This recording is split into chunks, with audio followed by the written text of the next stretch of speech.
Muy bien.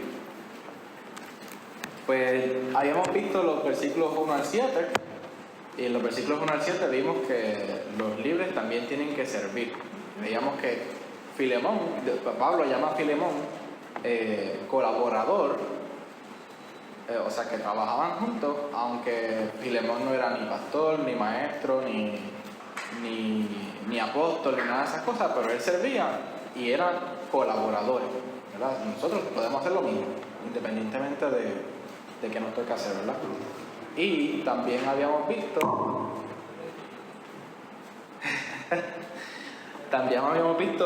en los otros versículos que hay algunas libertades, ¿verdad?, que nosotros tenemos como creyentes que no necesitamos tomar, ¿verdad? Que los libres también aman, era el título de ese otro. Y que Pablo, teniendo la autoridad de decirle a Filemón lo que tenía que hacer, decide mejor rogarle por amor para hacer que Filemón amara a Onésimo en vez de simplemente hacer lo que le mandó hacer, que lo amara, porque pues las acciones que salen del amor valen más, ¿verdad? Y son más efectivas, son mejores, son de mejor calidad. Y eso habíamos visto hasta el versículo, creo que llegamos hasta el 17, pero vamos a volver un momentito a los versículos 10 al 14. Versículos 10 al 14, que dice, déjame poner esto aquí, dice así, dice: te ruego por mi hijo Onésimo, a quien engendré en mis prisiones, el cual en otro tiempo te fue inútil, pero ahora a ti y a mí nos es útil, el cual vuelvo a enviarte, tú pues recíbele como a mí mismo. Yo quisiera retenerle conmigo, para que en lugar tuyo me sirviese en mis prisiones por el Evangelio, pero nada quise hacer sin tu consentimiento, para que tu favor no fuese como de necesidad, sino voluntario. Muy bien. ¿Alguna vez te ha tocado trabajar con alguien que es inútil? Es molestoso, ¿verdad? Y a veces, especialmente en las universidades, hay muchos inútiles.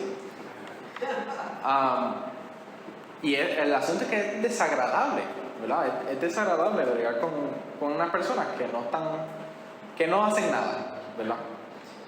Y nosotros debemos evaluarnos a nosotros mismos y mirar si nosotros estamos siendo útiles al Señor. Y cuando el Señor le toca, ¿verdad?, mandarnos a hacer algo, le pesa, ¿verdad?, le pesa tratar con nosotros, o si nosotros estamos haciéndolo bien y tenemos al Señor contento con nuestro trabajo. Pues Onésimo había sido muy inútil para Filemón, que es muy interesante porque el nombre Onésimo significa útil, pero hubo un cambio en Filemón y Dios lo hizo a través del Evangelio. Dios transformó a Filemón. Entonces vemos que el Evangelio te hace útil. El Evangelio te hace útil. Mira cómo dice en el versículo 11. El versículo 11, 10 al 11 dice: te ruego por mi hijo Onésimo, a quien engendré mis prisiones, y dice: en el cual en otro tiempo te fue inútil, pero ahora a ti y a mí nos es útil. Así que Pablo le explica a Filemón que este Onésimo, que antes no servía, que era inútil, ahora, además de hermano, también es útil, está trabajando. Y eso es lo que hace el Evangelio en las personas. Onésimo había sido un esclavo completamente inútil para Filemón, pero ahora estaba trabajando. Y tenemos que considerar que uno de los propósitos con los que Dios nos salva es para usarnos, para hacernos útiles. En Efesios 2:10 nos dice, y se lo voy a leer,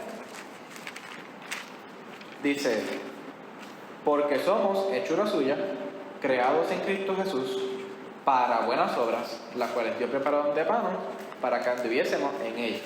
Así que básicamente, ¿verdad? En este pasaje habla de nuestra condición antes de ser salvos y después de cómo Dios nos salvó, ¿verdad? A través de la fe.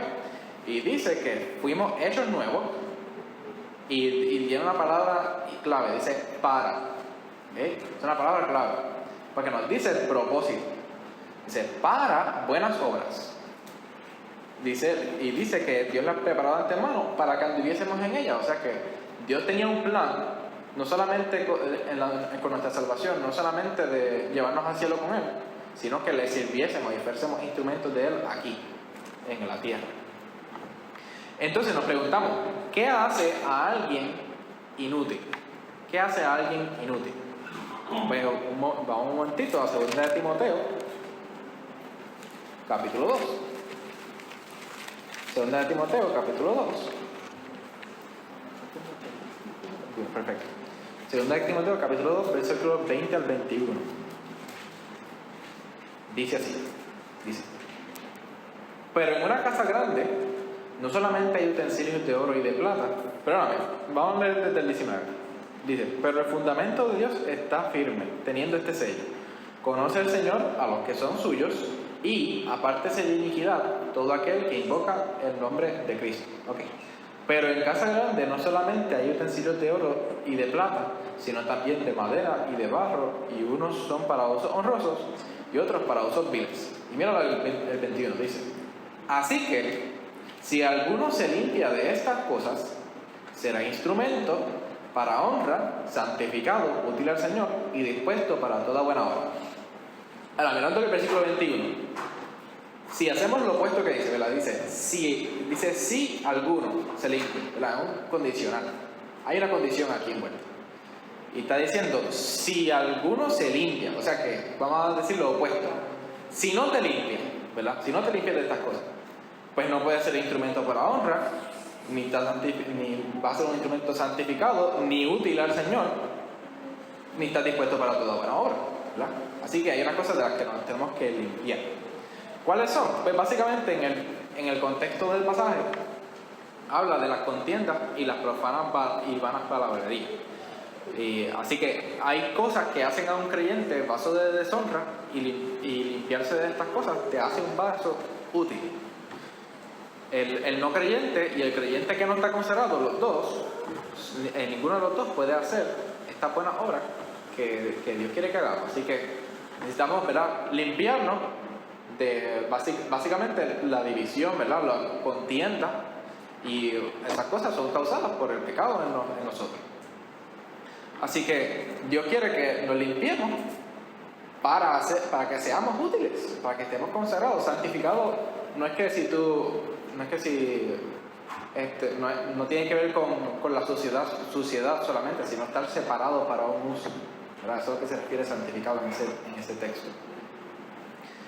Y el asunto del versículo 19 es que lo que tenía que ver el versículo 19 es que ahí es donde menciona que los creyentes, ¿verdad?, los que dicen ser de Cristo, básicamente dice, déjame leerlo de nuevo aquí, para no estar inventándomelo, dice, todo el que invoca el nombre de Cristo, ¿verdad?, dice, apártese de iniquidad. Y eso es lo que nos va a hacer limpios y dispuestos para toda buena obra.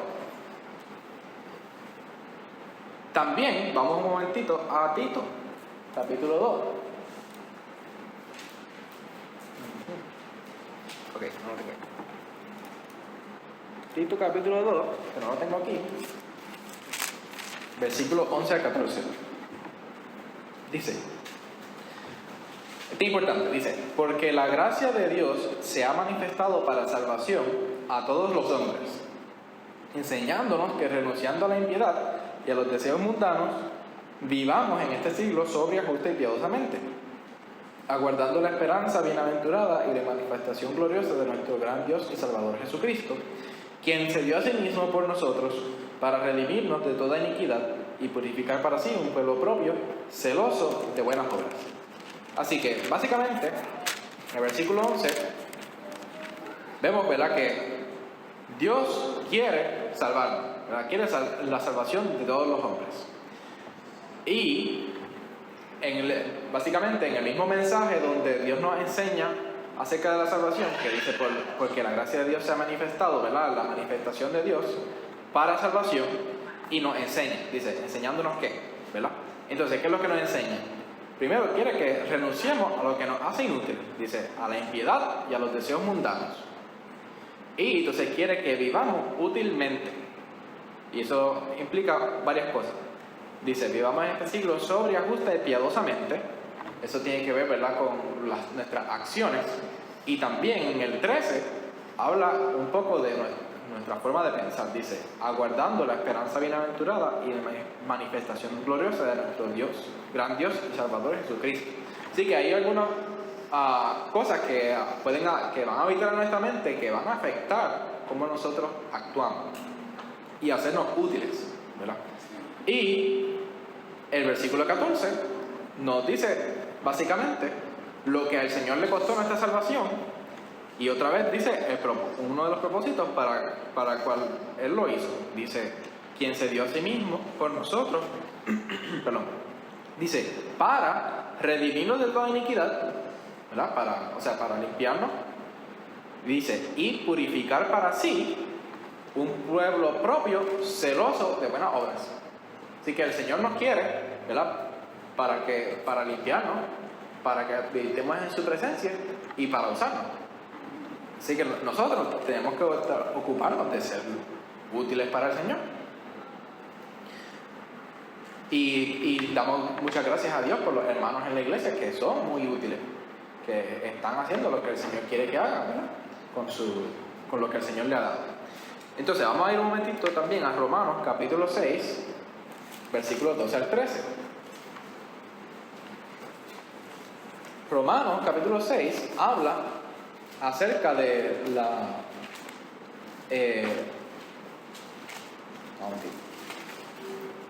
me olvidó de repente. Ok, él empieza con una imagen del bautismo, ¿verdad? Y habla acerca de la vida del creyente en el mundo, básicamente. O sea, en la tierra.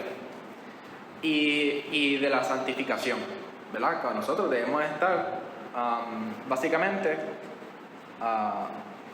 en el versículo 6 está un poco de la clave. Dice, sabiendo esto, que nuestro viejo hombre fue crucificado juntamente con él, para que el cuerpo del pecado sea destruido, a fin de que no sirvamos más al pecado. Está relacionado con eso el pasaje entero, a que nosotros reconozcamos que hemos sido limpiados y nos ocupemos de vivir como alguien que es limpio, ¿verdad?, que hemos sido libertados del pecado, santificados del pecado. Entonces, los versículos 12 al 13. Dios, caramba, no se lo puse. Volví para atrás en vez de para el frente. Ok, tremendo. Ahora sí. Ok, perfecto. Muy bien, en los versículos 12 al 13 dice así. Dice, no reine pues el pecado en vuestro cuerpo mortal, de modo que lo obedezcáis en sus concupiscencias, y tampoco presentéis vuestros miembros al pecado como instrumentos de iniquidad, sino presentaos vosotros mismos a Dios como vivos de entre los muertos, y vuestros miembros a Dios como instrumentos de justicia. Primero, ¿verdad? En el versículo 12 dice, no reine pues, ¿verdad? Está siguiendo un pensamiento, ¿verdad? Ya había explicado una parte y ahora está haciendo como que la aplicación, ¿verdad? Y eso es lo que está diciendo el versículo 12. Dice, pues no reina el pecado en vuestro cuerpo mortal, porque han sido limpiados. Entonces, mira, el asunto importante está en el versículo 13. Mira lo que dice, ni tampoco presentéis vuestros miembros al pecado como instrumentos de iniquidad. ¿Okay? Esa es la palabra clave aquí, es instrumento. Dice, sino presentaos vosotros mismos a Dios como vivos de entre los muertos, y vuestros miembros a Dios como instrumentos de justicia. O sea, uno puede hacer una de dos cosas. O eres útil para el diablo, o útil para Dios, ¿verdad? Esas son las únicas dos opciones. Y al hablar de los miembros, ¿verdad?, tiene que ver con lo que nosotros estamos haciendo con nuestras manos, con los pies. Así que, ¿verdad?, nosotros nos debemos estar evaluando y pensar, lo que yo estoy haciendo, ¿está siendo de instrumento para Dios, para la justicia, o estoy siendo instrumento de iniquidad, o sea, de suciedad, de mancha? También hay dos tipos diferentes de inutilidad. El que no hace lo que tiene que hacer, ¿verdad?, y el que hace lo contrario a lo que debe hacer. ¿Okay? Entonces, un ejemplo de esto es Marcos. En el libro de Hechos, Marcos había salido con Bernabé y Pablo en el primer viaje misionero y después de la primera parada se devolvió, ¿verdad? Y después hubo una pelea, ¿verdad? entre Bernabé y Pablo, porque Bernabé quería llevar a Marcos ahora, después, en el próximo viaje, quería llevar a Marcos y Pablo estaba resentido con Marcos y no quería. Entonces Pablo se fue con Silas, ¿verdad? Y por eso se dividieron Bernabé y Pablo. Y Bernabé se fue con Marcos y Pablo con Silas. Pero el asunto fue que Marcos no había sido útil, porque lo abandonó, ¿verdad? A Bernabé y Pablo. Pero después el Señor lo hizo útil. Mira cómo le dice a Timoteo, en 2 de Timoteo, capítulo 4, versículo 11. Dice así, dice: solo Lucas está conmigo, toma a Marcos y tráele contigo, porque me es útil para el ministerio. Así que a veces los creyentes también, ¿verdad? Somos medio inútiles al Señor, pero el Señor, a través del mismo Evangelio, ¿verdad? A través de la misma palabra, Él nos hace útiles. Y ahora Pablo estaba muy agradecido con Marcos y quería participar con él porque estaba bien. Marcos estaba siendo útil. Pablo mismo también había sido inútil en el pasado porque él había estado haciendo lo que es contraproducente, había sido perseguidor y el Señor lo hizo apóstol. Así que había pasado también de ser inútil, de hacer lo contrario a lo que debe estar haciendo, a trabajar para el Señor. Así que podemos pensar, quizá yo he sido inútil, pero ¿sabes qué? No me tengo que quedar así. El Señor puede usarme como quiera. Puedo ser útil como quiera. También un buen ejemplo de alguien que el Señor transformó fue un hombre llamado John Newton. John Newton era capitán de un barco que transportaba a los esclavos por el Atlántico, ¿verdad? Y John Newton se convirtió y dejó ese negocio y entonces se dedicó a liberar a los esclavos, ¿verdad?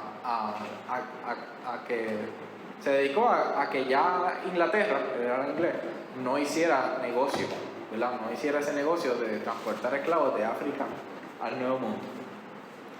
Y John Newton fue que escribió el himno Sublime Gracia, ¿verdad? Que irónicamente, uno de los himnos más entrelazados con la comunidad de los negritos, ¿verdad? Especialmente en el sur de los Estados Unidos. Que es un poco irónico, pero el Señor tomó a este hombre que estaba haciendo algo malo y lo usó para no necesariamente revertir lo que había hecho, pero para parar que las demás personas siguieran haciendo eso, ¿verdad? Entonces, vamos un momentito a Proverbios, pero este no lo tienen que buscar, está aquí. Proverbios capítulo 10, versículo 26, dice: como el vinagre a los dientes y como humo a los ojos, así es el perezoso a los que lo envían.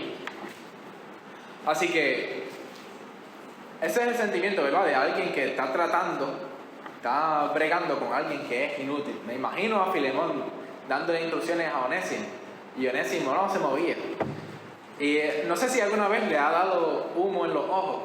Si se ha parado cerca de una fogata, sabe de lo que hablamos, ¿verdad? Es molestoso. A mí no me gusta el vinagre, para nada. No sé exactamente de qué vinagre está hablando ahí, pero yo detesto el vinagre. No me gusta, para nada, ni el olor.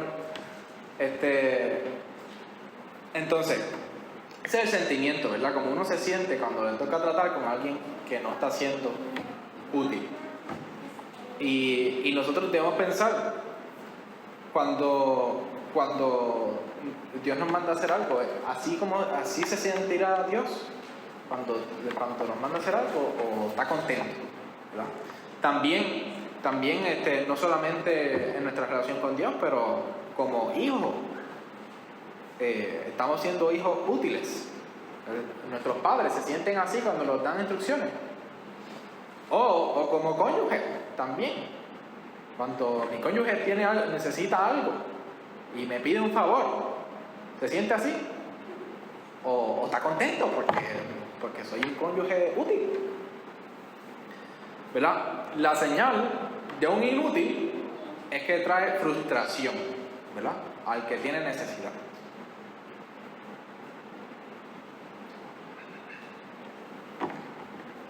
Ahora, nosotros podemos, como el Evangelio es el que hace a alguien útil, nosotros tenemos el Evangelio, nosotros podemos ser muy útiles.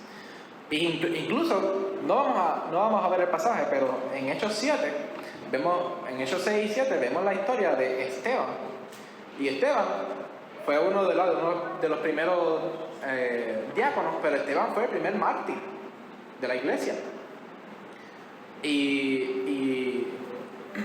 Perdón. Él no sirvió por mucho tiempo. O sea, no es que no servía, sino que no trabajó en el ministerio.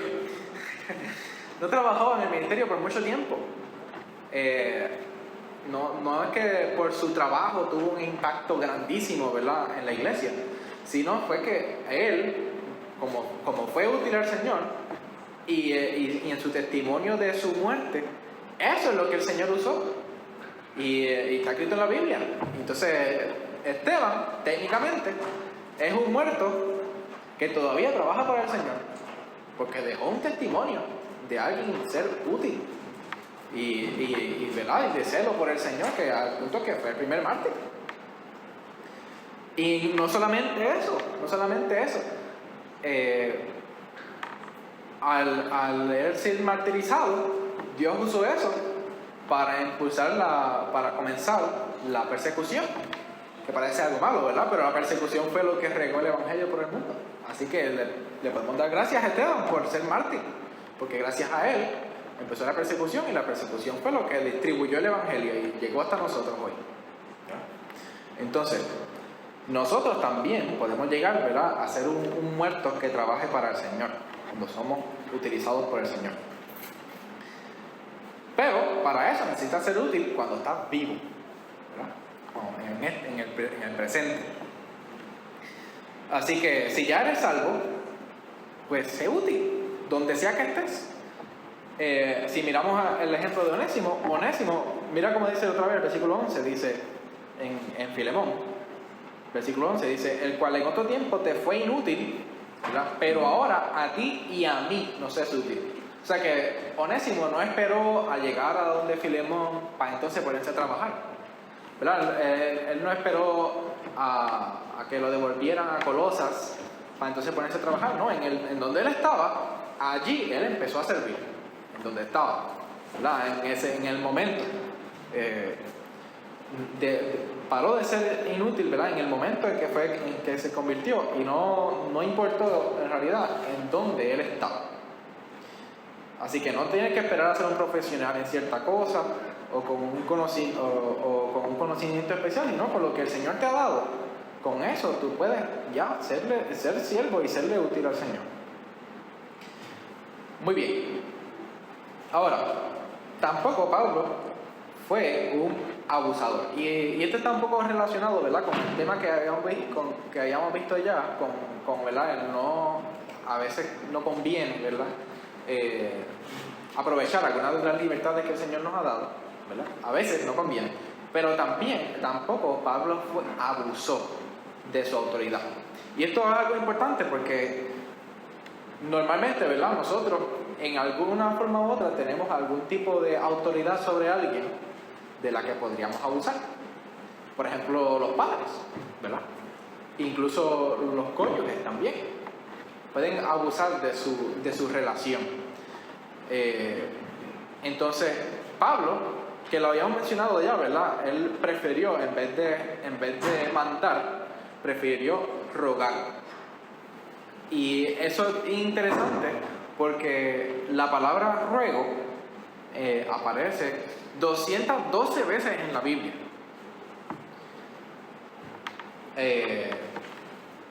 No necesariamente siempre en el mismo contexto, pero tenemos un ejemplo en Filipenses, capítulo 4, versículos 2 al 3, que creo que lo vimos la semana pasada también, pero el asunto es que Pablo dice, está diciendo algo que ellos deberían hacer, pero como quiera, él prefiere rogar.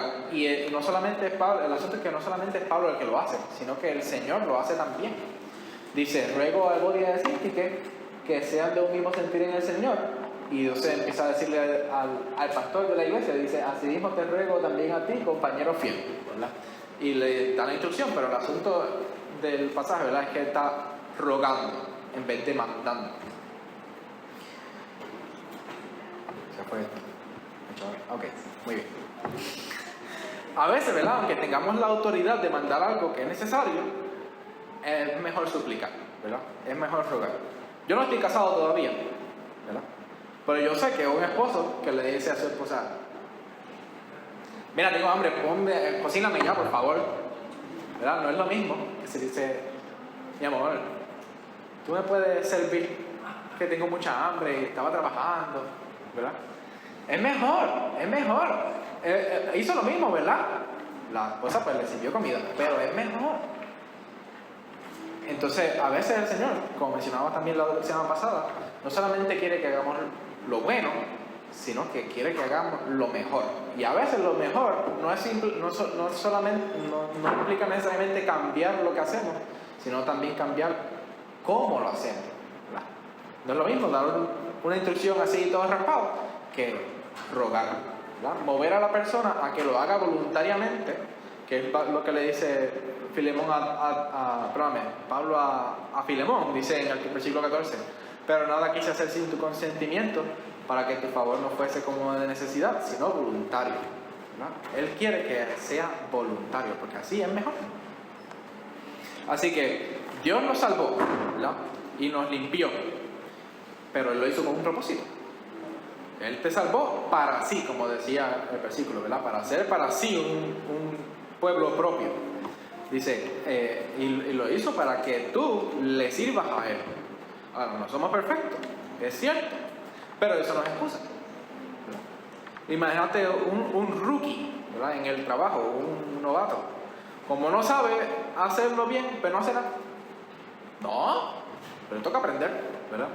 Pero hay que empezar con lo que tiene. Le toca aprender, pero tiene que trabajar. Y nosotros de la misma manera no somos perfectos, pero Dios espera y exige, ¿verdad?, nuestro mejor esfuerzo de parte de nosotros. Y que Proverbios 10:26, ¿verdad?, no sea el sentimiento de Dios hacia nosotros, que estemos siendo útiles para el Señor.